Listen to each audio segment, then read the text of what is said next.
जालना जिल्ह्यामध्ये गेल्या काही दिवसापासून ढगाळ वातावरण आणि या ढगाळ वातावरणाचा रब्बी पिकांसह फळबागांना देखील मोठा फटका बसलेला आपल्याला पाहायला मिळतो। मोसंबी उत्पादक शेतकरी जे ते हैराण झालेले आहे। कुठेतरी मोसंबीवरती मुंगू रोगाचा प्रादुर्भाव झाल्यानं मोसंबी उत्पादक शेतकरी जे ते अडचणीत सापडलेले आहे। दुसरीकडे मोसंबीला योग्य तो दर मिळत नाही। त्याचबरोबर उत्तर भारतामध्ये थंडीचा परिणाम जाणवतो आणि मोसंबीची मागणी कमी झाल्यामुळे आपण जर पाहिलं तर मोसंबीच्या भावामध्ये देखील मोठ्या प्रमाणात घसरण झालेली आणि त्यातच आता शेतकरी एकीकडनं भावाकडून परेशान असतानाच आता मुंगू रोगांचा प्रादुर्भाव देखील मोसंबीवर झालेला आहे। जिल्ह्यामध्ये जवळपास 30,000 हेक्टर क्षेत्रावर मोसंबी पीक आहे आणि त्यापैकी जवळपास 16,000 हेक्टरवर या मुंगू रोगाचा प्रादुर्भाव झाल्याचा अंदाज शेतकऱ्यांना आहे। खरं तर कृषी विभागाकडे याची आकडेवारी नसली तरी शेतकऱ्यांच्या सांगण्यानुसार जवळपास 16,000 हेक्टरवरती मुंगू रोगाचा प्रादुर्भाव झालेला आहे। आपल्यासोबत सावरगाव येथील काही मोसंबी उत्पादक शेतकरी त्यांच्याशी बोलूया आणि मुंगू रोग काय आहे आणि कशामुळे झाला आणि किती हेक्टर झाला जाणून।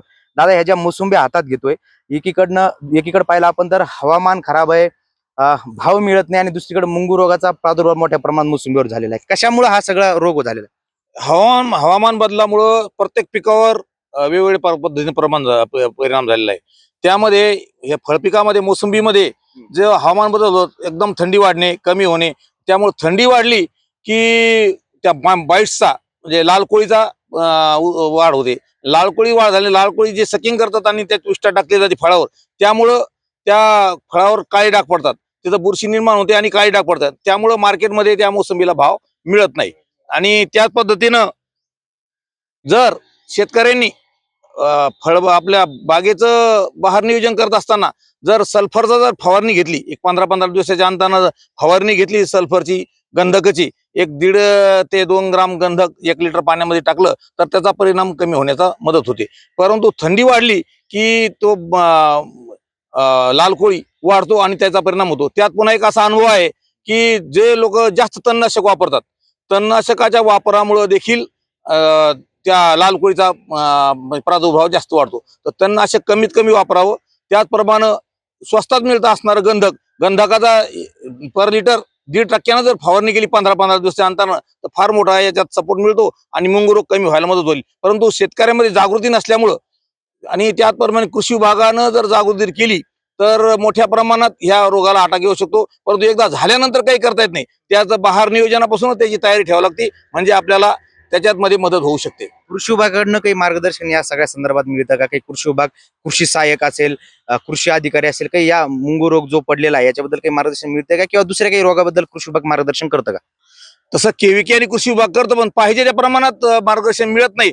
त्यामुळे मग ज्यावेळेस प्रभाव होतो नंतर मग लोक चौकशीला सुरुवात करते, पण त्यावेळेस उशीर झालेला असतो। तरी पण अजूनही शेतकऱ्यांनी एका लिटरला 1.5 ग्राम गंधक स्वस्तात मिळणारं औषध आहे, ते जर वापरलं तर त्यामुळं त्या लाल कोळीला अटकाव होण्यासाठी मदत होऊ शकते। अजूनही बराचसा प्रभाव म्हणजे कमी होऊ शकतो। आता सुद्धा जे याचं बहार नियोजन चालू आहे आंबे बहाराचं, शेतकऱ्यांनी आतापासून जर काळजी घेतली तर पुढच्या येणाऱ्या पिकामध्ये त्याची मदत होऊ शकते।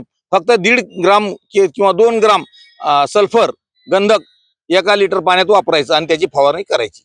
अजून काही शेतकरी, दादा, आता हा जो मुंगू रोग झालेला आहे, खरं तर मुंगू रोग अशा प्रकारे मोसंबीवर होतो। मोसंबीला काळा पट्टा जो आहे तो मोसंबीवर पडल्यामुळे त्याची खरेदी जी आहे ती मार्केटला होत नाही असं शेतकऱ्यांचं म्हणणं आहे। नेमकी हा रोग जो आहे हा कशामुळे होतो आणि याच्यामुळे किती मोसंबीला फटका बसतो? बरोबर, आम्ही एक ट्रॅक्टर खाली उचलून दिलं नालीमध्ये, एक ट्रॅक्टर खाली पडायला ना अशा काय इकलंच नाही मग काय मग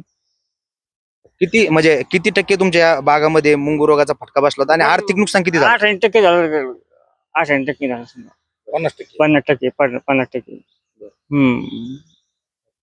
खरं तर जालना जिल्ह्यामध्ये मोठ्या प्रमाणात मोसंबी उत्पादक शेतकरी आहे। जवळपास 30,000 हेक्टरवर जी आहे ती मोसंबीची लागवड जालना जिल्ह्यामध्ये झालेली आहे।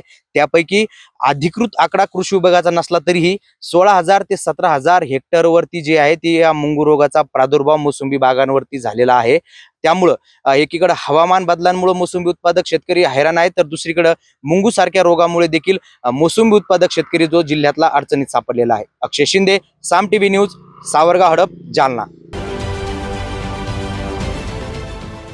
देश विदेशातील प्रत्येक घडामोडींचे लाईव्ह अपडेट मिळवण्यासाठी आता साम टीव्हीच्या सर्व सोशल मीडिया प्लॅटफॉर्मला लाईक, फॉलो आणि सबस्क्राईब करा.